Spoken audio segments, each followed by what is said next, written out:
So after I was diagnosed with cancer in 2015, I became very intentional about not only getting well, but staying well. And so, of course, I began to change my diet. And I always talk about that, the importance of the nutrients that we put in our mouths so that we are fueling our bodies with the nutrients that it needs to do what it's designed to do, and that is to heal. But another piece that became really important and probably more challenging for me is what I was feeding my mind. You see, if we're feeding our minds negative thoughts, and a lot of those negative thoughts are things that we learned early on, lies that we were told about ourselves and our value growing up that we still carry with us. It's like we have this garbage in our head that we keep recycling. There's a study that was done that said that we have between 60 and 70,000 thoughts every day. And the study said for the average American, over 80% of those thoughts are negative. So just think about that.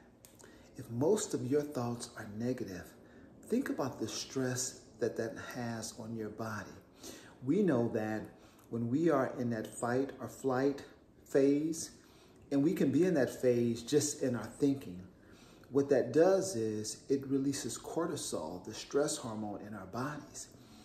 And if our bodies are overwhelmed with that stress hormone, it causes inflammation, it weakens our immune system, and it makes us susceptible to all kinds of diseases and ailments, including cancer. And so I want to encourage you to work on your mindset. And how do we do that? Well, this might sound a little bit selfish, but this is how we work on our mindset, is that we have to begin to give ourselves to ourselves before we give ourselves away. Too often we're worried about doing other things for other people, making other people happy, and not taking care of ourselves.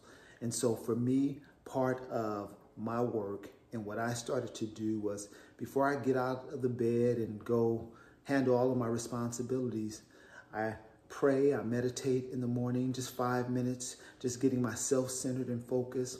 I journal, thinking about the things that I want to accomplish, things that I want to do, and also remembering to be grateful. And so every day I write 3 things that I'm grateful for, which helps to center me and stabilize me, because we know those thoughts are going to come up. And so we want to do things to help anchor ourselves so that we know that in spite of everything that's going on, that we are going to be okay.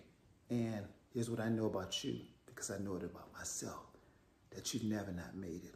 And you have everything that you need to get to wellness. But it only starts with 2 things, what you put here and here.